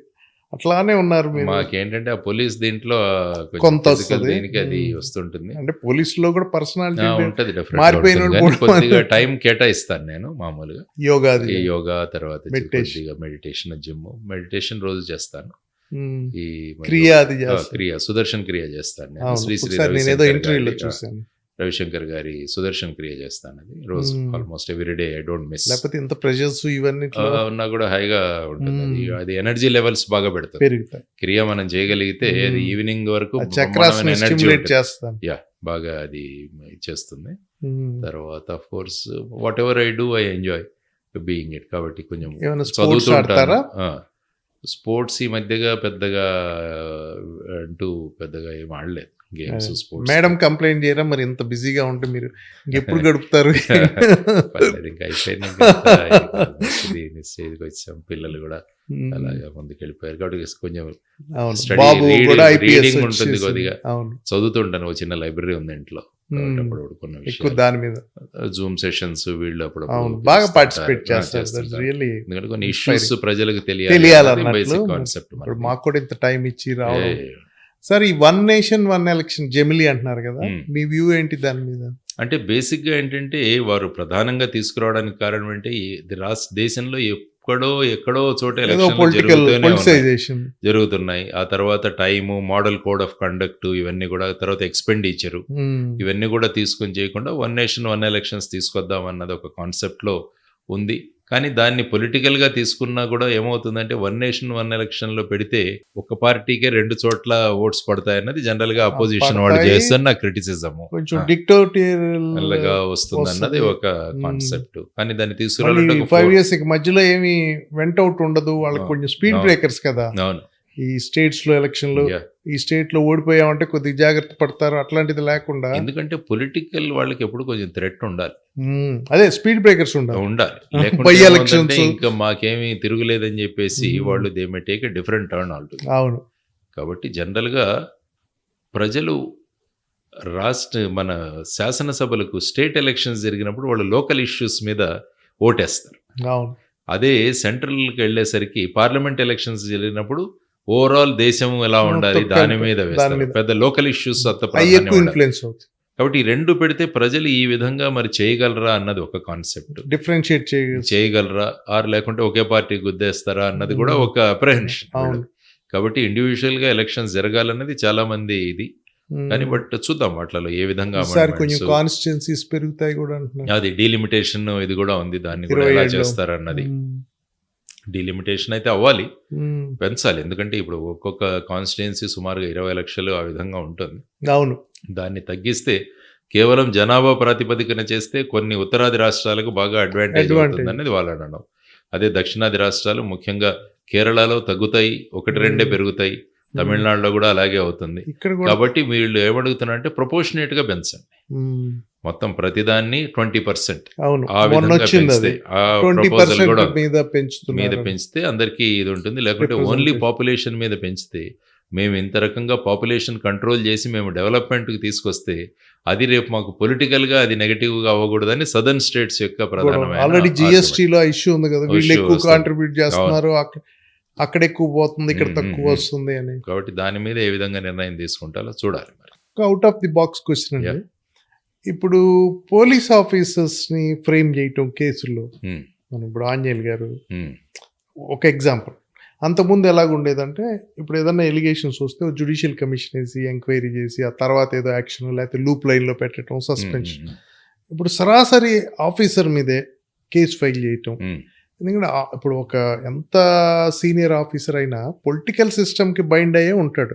వాళ్ళు చెప్పింది జనరల్గా చేస్తుంటారు. మీలాగా ఇండిపెండెంట్ డిస్క్రిషన్ కాదు అని చెప్పే అంత బలం సిస్టంలో లేదు కదండి. సిస్టంలోనే ఆ బలం లేదు, తీసుకురావాలి. అదొక డిఫరెంట్ ఆస్పెక్ట్.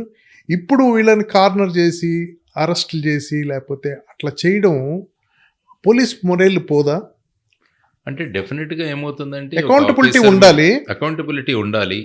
ఆ తర్వాత వచ్చేసి ఈ విధంగా చేయడం వల్ల మీరు అన్నట్టు మొరల్ అనేది దెబ్బతింటుంది. డైరెక్ట్ గా ఎఫ్ఐఆర్లు కట్టేసి వీళ్ళని రిమాండ్లు చేసి చార్జ్ షీట్. ఇప్పుడు ఏమైపోయిందంటే లలిత కుమారి జడ్జిమెంట్ వచ్చిన తర్వాత ఏంటంటే ఇంకా డైరెక్ట్ గా there is no other go. ఆ కేసు కరెక్టా తప్పా అన్నది ఆలోచించాల్సిన అవసరం లేదు. If information reveals commission of cognizable offence the police shall register a case అన్నది Lalitha Kumari versus state of police discussion లేదు. అది తప్పు కేసు, తర్వాత కేసు ఇన్వెస్టిగేషన్ లో తెలుస్తుంది. బట్ ఎవరైనా కంప్లైంట్ ఇస్తే దాన్ని రిజిస్టర్ చేయాల్సిందే అన్నది లలిత కుమారి జడ్జిమెంట్. కానీ అది వల్నరబిలిటీ, ఫాల్స్ కేసు. కాబట్టి వాళ్ళు ఏం చేశారంటే అందులో ఒక 6 కేటగిరీస్ లో మీరు ప్రిలిమినరీ ఎంక్వైరీ చేసి అందులో కాగ్నిజబుల్ అఫెన్స్ అన్నది అవుతే అప్పుడు చేయండి అన్నది. ఆ కేటగిరైజేషన్ కూడా ఇచ్చారు. మ్యాట్రిమోనియల్ డిస్ప్యూట్స్, మెడికల్ నెగ్లిజెన్స్, తర్వాత కరప్షను, ఇలాంటివి కొన్ని ఉంటే అప్పుడు మీరు ఎంక్వైరీ చేసి తర్వాత ఎఫ్ఐఆర్ కట్టండి. సపోజ్ డైరెక్ట్గా ఇన్ఫర్మేషన్లోనే మీకు ఎఫ్ఐఆర్లోనే ఇన్ఫర్మేషన్ ఉంటే you have no other go. మీరు రిజిస్టర్ చేయాల్సిందే. ఎనీబడి. ఎందుకంటే equality before law, whether you are a public servant, whether you are a private person, once a cognizable offence is made out you have to register అన్నది ఈ లలిత కుమారి కేసులో ఉన్నది. కానీ సర్వీస్లో ఉన్నప్పుడు పైన పొలిటికల్ బాస్ జనరల్గా ఇన్స్ట్రక్షన్ మనం కాదనే పరిస్థితి ఉండదు కదా. యాక్షన్ తీసుకోండి సార్ దీని మీద అంటే మనం యాక్షన్. అంటే ఏంటంటే లీగల్గా వాళ్ళు చెప్పిన దాంట్లో చేయాలి. ఇల్లీగల్గా ఇచ్చిన ఆర్డర్స్ ఎవరైనా ఇస్తే వాళ్ళని రైటింగ్లో ఇవ్వమని అడగాలి. That is very clear. మీరు ఎమ్మెల్యే బ్రదర్ని అరెస్ట్ చేసినట్టు అంతే. బడ్జ్ కదా, అప్పుడు బడ్జ్ అవ్వలేదు కదా. అవసరం లేదు. మేము ఎప్పుడు కూడా అడిగేవాడు ఇది చేయలేమని చెప్పేవాళ్ళం. We used to say that it can't be done. If you want, you give it in writing. మా పోలీస్ మాన్యువల్స్ రైటింగ్ లో వాళ్ళు ఇస్తే చేస్తే అప్పుడు లీగల్ గా ఉంటే చేస్తాం అంతే అంతే కదా లీగల్ గా. ఎందుకంటే మీరు యాక్చువల్ గా సిఆర్పిసి ఒకసారి చదివితే, ఇప్పుడు బిఎన్ఎస్ఎస్ చదివితే ఇంతకుముందు సెక్షన్ 36 ఉండేది. ఎందుకంటే పోలీసింగ్ లో only senior officers can give you instructions, politicians cannot give you instructions. Even Home Minister cannot give instructions. Only DGP only seniors they can give you the instruction. What to do, what yes, not. Yes, what to do, what not to do. Not the political boss. Section 36 is very clear. ఇప్పుడు BNSS లో ఏమైందో కానీ అది నాకు I don't remember, but section 36 of CRPC, criminal procedure code, only senior officers can give the instructions. వాళ్ళు ఇవ్వాలన్నా కూడా వాళ్ళు ఇస్తే డీజీ నుంచి రావాలి ఇన్స్ట్రక్షన్స్. కానీ బ్యూరోక్రాట్స్ ఐఏఎస్ ఐపీఎస్ వీళ్ళ మీద డైరెక్ట్ అరెస్ట్ చేసి వీళ్ళ జైల్లో పెట్టడం అంటే ఒకసారి ఏం కాన్ఫ్లిక్ట్ వస్తుంది కదా. ఐఏఎస్ ఐపీఎస్ అసోసియేషన్స్ ఒకసారి కూర్చొని దీని గురించి రివ్యూ చేసుకోవాలి. ఇలా జరుగుతున్నప్పుడు వాళ్ళు వెళ్ళి ఈ పొలిటికల్ ఎగ్జిక్యూటివ్ కూడా మాట్లాడాలి. మీరు ఇలాంటివి వెండెట్టా పాలిటిక్స్ అనేవి చేయడం మొదలు పెడితే ఏంటంటే టోటల్ స్టేట్లో అడ్మినిస్ట్రేషన్ దెబ్బతింటుంది, రెప్యుటేషన్ ఆఫ్ ది స్టేట్ దెబ్బతింటుంది మీకు డెఫినెట్ గా. రేపు ఇన్వెస్టర్స్ కూడా ఆలోచిస్తారు, ఎందుకు రేపు ఏమన్నా గవర్నమెంట్లు మారితే మళ్ళీ వెళ్ళి ఎక్కడైనా వేరే చోట ఇన్వెస్ట్మెంట్ పెట్టండి అంట. ఇవన్నీ మనకు పొలిటికల్ పార్టీస్ కు చూడడానికి బానే ఉంటుంది, కానీ మేము వచ్చినప్పుడు వీళ్ళని అరెస్ట్ చేసాం, వీళ్ళు వచ్చినప్పుడు వీళ్ళని అరెస్ట్ చేస్తున్నారు. ఇదంతా పొలిటికల్ గా ఒకరికి మీద ఒకరు మాట్లాడుకోవడానికి బాగుంటుంది, కానీ when you take the state reputation into consideration, అంతకుముందు ఏంటంటే సస్పెన్షన్, లూప్ లైన్ లో పెట్టడం, వేరే చిన్న పోస్టింగ్ ఇవ్వటం, మాక్సిమం ఏంటంటే జ్యుడిషియల్ కమిషన్. మొత్తం ఆల్ ఇండియాలోనే కొత్త ట్రెండ్ వచ్చింది, డైరెక్ట్ గా అఫెన్సెస్ రిజిస్టర్ చేయడం. That is mainly because of ఆ సుప్రీం కోర్ట్ జడ్జిమెంట్ కూడా క్లియర్ గా ఉంది అందులో. So you don't have any other option. కావాలంటే you can go for quashing of prosecution, quashing of FIR కి వెళ్ళొచ్చు మీరు. మా మీద ఇలా ఇల్లీగల్ గా కేసు పెట్టారు, క్వాష్ చేయడం కూడా జనరల్ గా high courts and all they don't entertain. They say let the investigation go on. అంతే కదా. Quash is always only on question of law. Question of facts very rare quashing అవుతుంది general. కాబట్టి we have to undergo this. అందుకని ఏం చేయాలంటే officers అంతా కూర్చొని ఏం జరుగుతుందని చెప్పి they have to, as a team they should withstand this political interventions. చేసి మేము చేయమన్నది డిసైడ్ చేసుకోవాలి. తర్వాత ఏంటంటే కెరియర్ ప్లానింగ్ అన్నది కూడా ఒకటి డిజైన్ చేయాలి.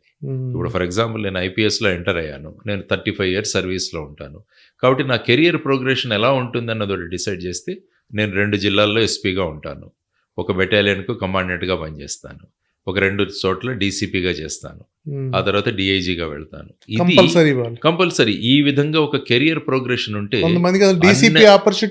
రాదు. అన్నెసరీగా వెళ్ళి పొలిటీషియన్స్ పట్టుకుంటారు, పట్టుకొని మాకు ఇక్కడ ఇవ్వండి posting.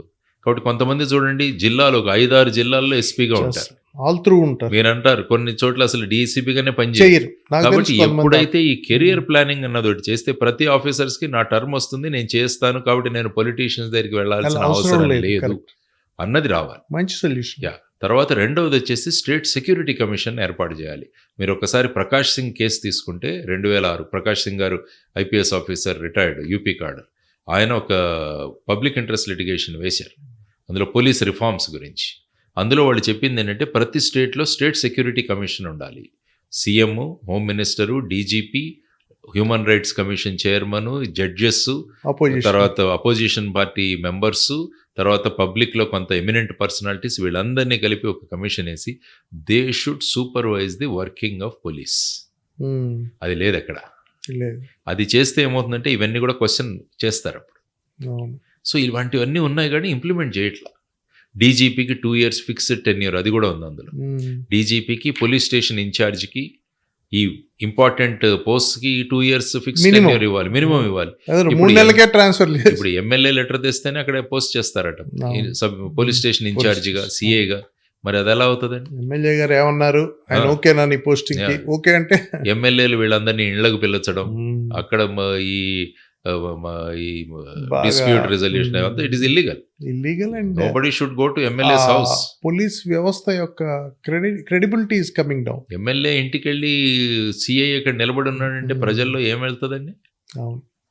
Because he is representing a political party. Forget about MLA wife కి ప్రోటోకాల్స్ చేస్తారు.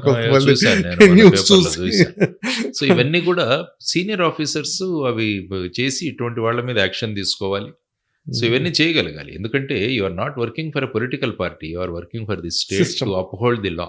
Public servant. పబ్లిక్ సర్వెంట్ మీరు. సో ఆ విధమైన దీన్ని తీసుకురావాలంటే కొంత అఫీషియల్స్ కూడా స్ట్రాంగ్ గా ఉండి, అసోసియేషన్స్ కూడా అవి చేయగలిగి, కొంత రిఫార్మ్స్ రావాలి పోలీసింగ్. రిఫార్మ్స్ ముఖ్యంగా పోలీస్ లో రిఫార్మ్స్ రావాలి. ఎందుకంటే పోలీస్ దగ్గర తీసుకోవడానికి అధికారాలు ఉంటాయి.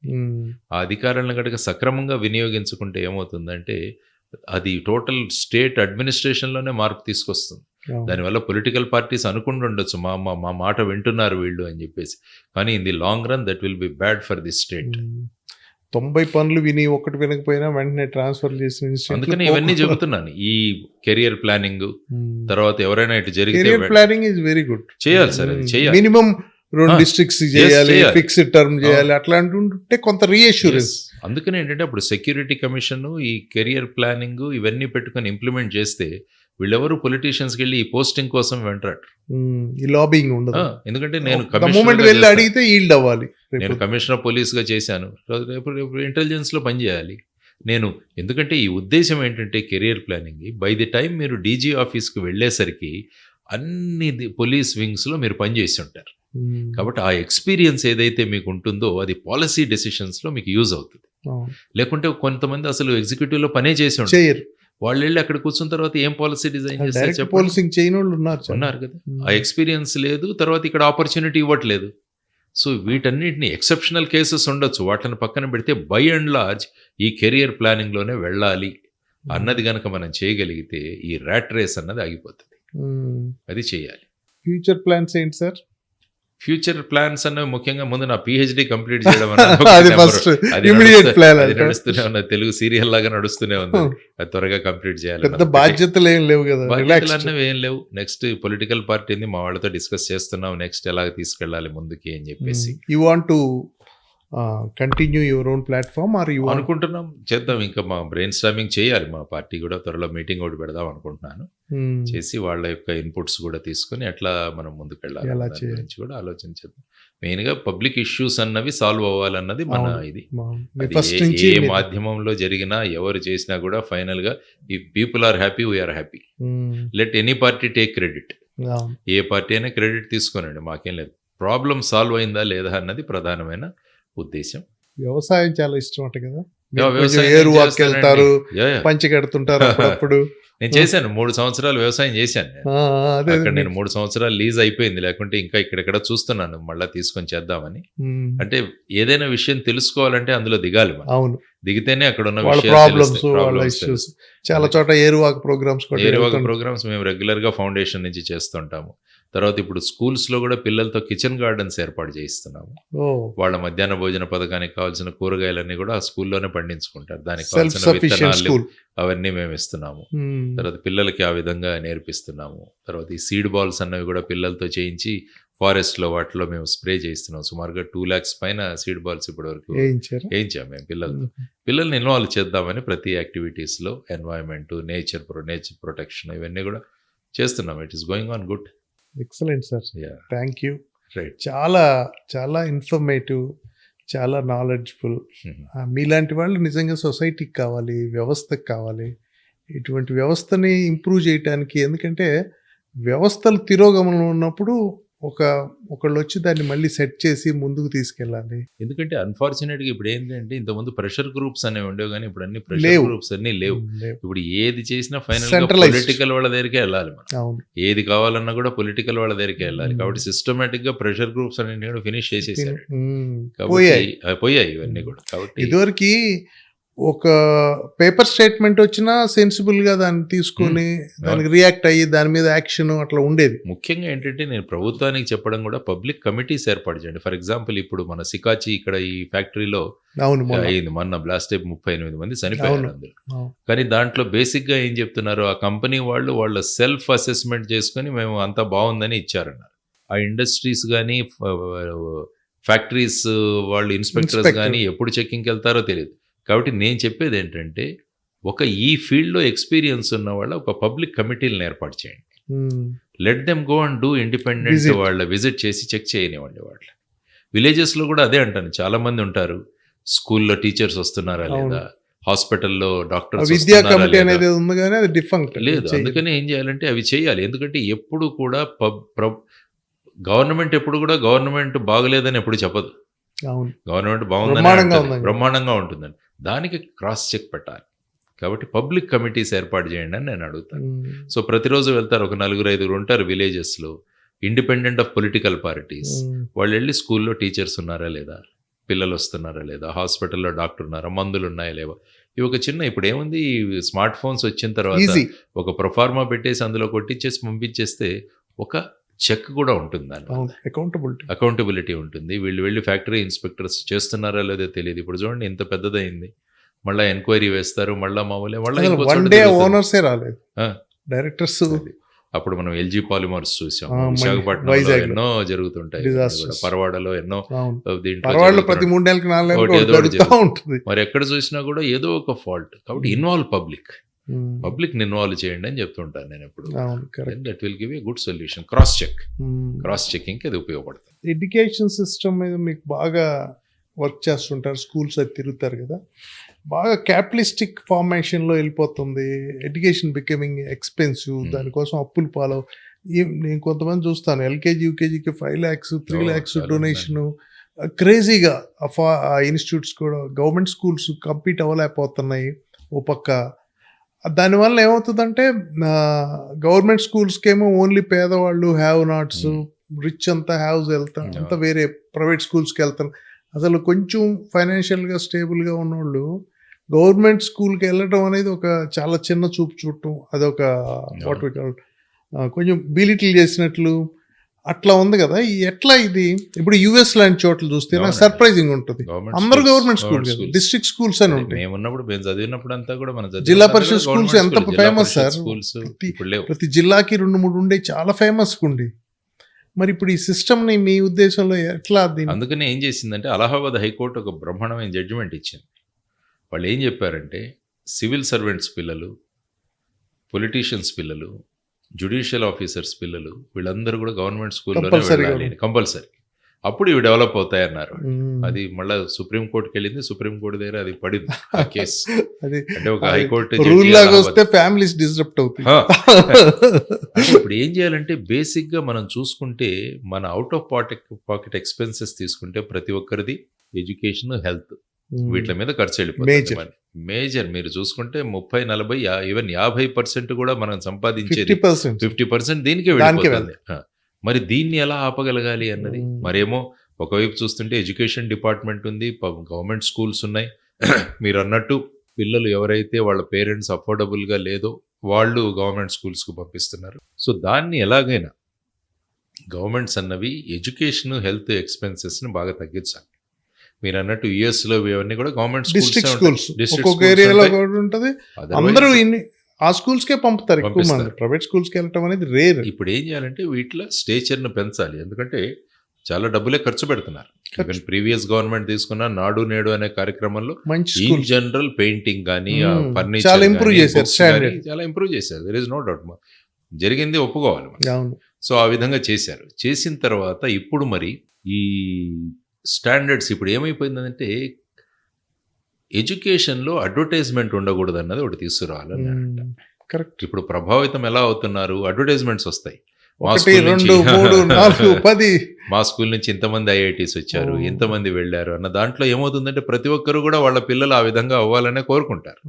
దాంతో అప్పులు చేసినా పర్లేదు, 1 ఎకరం అమ్మినా పర్వాలేదు, ఫైనల్గా ఈ పిల్లవాడిని సెటిల్ చేయాలన్న ఉద్దేశంతో వస్తుంది. కాబట్టి అడ్వర్టైజ్మెంట్ బిజినెస్ ఒకటి ఆపి, మరి అక్కడ చేస్తున్నప్పుడు మనం ఇక్కడ ఎందుకు చేయట్లేదు, డ్రగ్స్ లాగా మరి అక్కడ ఆ సిస్టమ్, మన ఈ సిస్టమ్ ఉన్నా కూడా అక్కడ ఇంప్లిమెంట్ అవుతుందా లేదా అని చూడాలి. లాంగ్వేజెస్ పట్టించుకోవట్లేదు. ఇప్పుడు ఏమైపోయిందంటే మార్క్స్ విపరీతంగా వచ్చేస్తున్నాయి అందరికీ. 90%, 990,000 అవుట్ ఆఫ్ 1000 98% వచ్చినా రావడం లేదు సీట్స్. ఇంతకు మొన్న ఎవరో మాస్టర్ అన్నారు, అప్పుడు చదువులు ఎక్కువ ఉండేవి, మార్కులు తక్కువ ఉండేవి. ఇప్పుడు మార్కులు ఎక్కువ ఉంటున్నాయి, చదువు తక్కువ ఉంటుంది. కాబట్టి అందరినీ పాస్ చేయడం, అందరినీ ఈ విధంగా చేయడం అన్న ధోరణిలో అది జరుగుతుంది. కాబట్టి క్రియేటివిటీ కిల్ అవుతోంది. తర్వాత మార్క్స్, ఎగ్జామ్సే మెయిన్ గా చేయడం వల్ల ఏమవుతుందంటే పిల్లలు ఆ ఎగ్జామ్ వరకు రాస్తున్నారు, తర్వాత క్రియేటివ్ థింకింగ్, క్రిటికల్ థింకింగ్, ఇవన్నీ కూడా బాగా కాన్షియస్నెస్ ఇవన్నీ పోతున్నాయండి. సో వీటన్నిటి గురించి చాలా స్ట్రాంగ్గా చేయాలి. నేషనల్ ఎడ్యుకేషన్ పాలసీలో కస్తూరి రంగన్ గారి ఆధ్వర్యంలో చాలా పెద్ద మార్పులు అవును. తెచ్చారు, కానీ గ్రౌండ్ లెవెల్ ఇంప్లిమెంటేషన్ అవ్వట్లేదు. గ్రౌండ్ లెవెల్లో ఇంప్లిమెంటేషన్ అవ్వట్లేదు. తర్వాత teaching in local language and mother tongue at least up to 5th standard mother అంటారు, అది అవ్వట్లేదు. సో ఇవన్నీ కూడా ఏంటంటే every issue is becoming a political issue. దానివల్ల ఏమవుతుందంటే ఈ విధంగా నడిపిస్తుంటుంది. కనుక యాక్చువల్గా మేము చెప్పడం ఏంటంటే, మరి ఇంత చదువుకొని వచ్చిన తర్వాత మరి స్కిల్స్ లేవని ఉద్యోగాలు రావడం లేదు.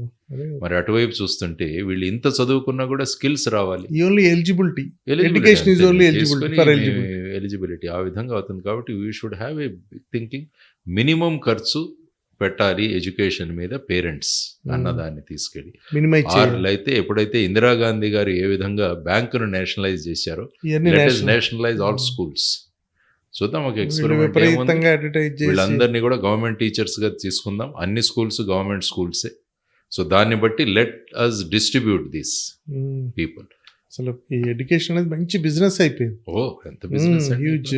వెరీ కోటా తీసుకున్నా, మీకు ఎక్కడ తీసుకున్నా, ఇక్కడ కార్పొరేట్స్ తీసుకున్నా కూడా ఇవన్నీ కూడా ముందుకు వెళుతున్నాయి. చాలా గొప్ప. కాబట్టి దీని నుంచి ఏంటంటే ఎడ్యుకేషన్ బిజినెస్, హెల్త్ బిజినెస్ అయిపోయిందంటే ఏమవుతుందంటే, ఇప్పుడు యూకే లాంటి దేశాల్లో కూడా హెల్త్ అంతా ఫ్రీ అండి. NHS. మనకి ఇండియాలో అది ఉండదు. అక్కడ ఫ్యామిలీ డాక్టర్ ఉంటారు, ప్రాక్టీషనర్ అంటే వాళ్ళ దగ్గరికి వెళ్ళాలి. ఆ సిస్టమ్ లో ఇక్కడ హాస్పిటల్కి వెళ్ళామంటే ఎంత ఎక్స్పెన్సివ్, మామూలు డబ్బులు అయిపోతారు, మామూలు వెళ్ళలేని పరిస్థితి. సో మరి గవర్నమెంట్ హాస్పిటల్స్ ఆ విధంగా మనం ఎందుకు చేయలేకపోతున్నాము అన్నది, మరి ప్రైవేట్ వాళ్ళు చేయగలిగితే మనం ఎందుకు చేయట్లేదు అన్నది కూడా ఒక ఎక్సర్సైజ్ చేయాలి. ఎడ్యుకేషన్ సిస్టమ్, హెల్త్ కేర్ మీద రెండు బాగా చేస్తే చాలు. ఈ రెండు కనుక చేయగలిగితే పబ్లిక్ ఇంకా వేరే అవసరం లేదు.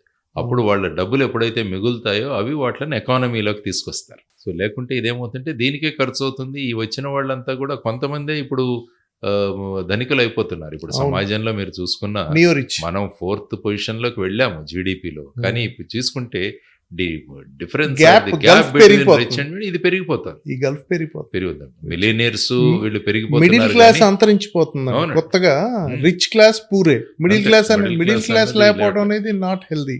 అది any economy, it is not a ఎకానమీలో అయినా middle class is very power అంతా మిడిల్ క్లాస్ లోనే ఉంటుంది. సో అవన్నీ చూసుకొని ఇట్స్ ఏ ఓవరాల్ ప్లానింగ్ వీటిలో చేయాలి. ఆ కమిట్మెంట్ తో జరగాలి. ఎక్కడ 30 కోట్లు పెట్టించాను, 100 కోట్లు పెట్టించాను, అది నేను వసూలు చేసుకోవాలన్నదే ప్రాధాన్యత ఉన్నప్పుడు మరి వీటి గురించి ఎవరు పట్టించుకుంటారు చెప్పండి. బిజినెస్ అయిపోయింది. It has become, politics has become a business. Investment politics అయిపోయింది. కాబట్టి దీని నుంచి బయటికి తీసుకురావాలి సిస్టమ్. అదే మనం పోరాడుతున్నాం దాని గురించి. Let people realise. Money politics మీద మీ పోరాటం కొనసాగిస్తారా? yes, definitely. జనాన్ని ఎడ్యుకేట్ చేస్తూ అదొక్కటే మనం చేయగలం. మన టర్మ్ లో మన లైఫ్ స్పాన్ చేద్దాం. People we don't know where it ends or, అంతే చెప్పలే. మన ప్రయత్నం అయితే మనం చేయాలి అన్నది నేను అనుకునే విధానం. Very very inspiring sir. Thank you so much. Thank you. చాలా నేర్చుకున్నాం, చాలా విన్నాం. మీ ఎక్స్పీరియన్సెస్ ఆర్ ఇన్స్పైరింగ్. అంటే ఒక మనిషి సిన్సియర్గా, కమిట్మెంట్తో, హార్డ్ వర్క్తో, నిజాయితీతో, నిబద్ధతతో ఉంటే ఎంత గొప్ప స్థానంకి వెళ్ళొచ్చు, ఎంత గొప్ప పోరాటం చేసి, ఎట్లాంటి కష్టాన్నైనా, ఐ మీన్ ఎనీ ఛాలెంజ్నైనా ఎదుర్కొని తన మార్కుని పెట్టి మీ ప్రయాణం మొత్తం ఏంటంటే, అసలు మీరు బీట్ ఇన్ గడ్చోర్లీ కాకపోతే ఎక్కడైనా సరే, మీరు చెప్పింది నాందేడ్లో ఎమ్మెల్యే బ్రదర్ నర్స్ చేయటం, ఇట్లాంటివన్నీ ఇక్కడ ఒక సీఎం ఆస్పిరెంట్ని అరెస్ట్ చేసేది కానీ, లేకపోతే ఆ కేసుల్లో మీ కమిట్మెంటు, ఇవన్నీ చాలా చాలా ఇన్స్పైరింగ్ ఉన్నాయి.